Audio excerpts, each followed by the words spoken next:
Hello viewers, hope you all are fine and having some great fun. In this video, you are going to learn how to use CHAR function in Excel. CHAR is abbreviation of character. Its correct pronunciation is CHAR, not CHAR.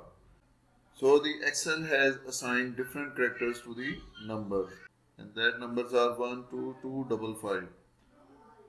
It means that from 1 to number 255, the Excel has assigned different characters to it. Say we are typing here 1, and if we will use here formula CHAR and tab and select this number and enter. So you can see it has changed into a character. So we will write this counting to 255 plus character.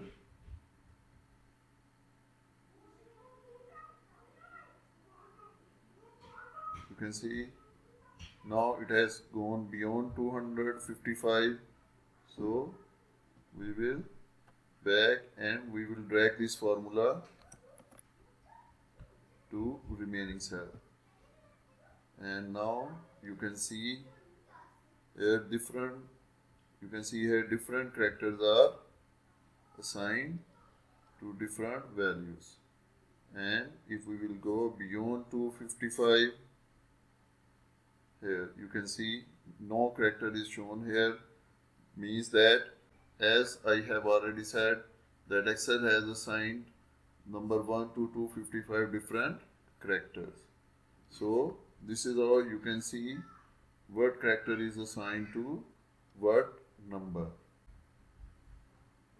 So this is how you can assign how to use CHAR function in Excel. In the end, if this video has helped, please like and share this video and subscribe our channel. Thank you.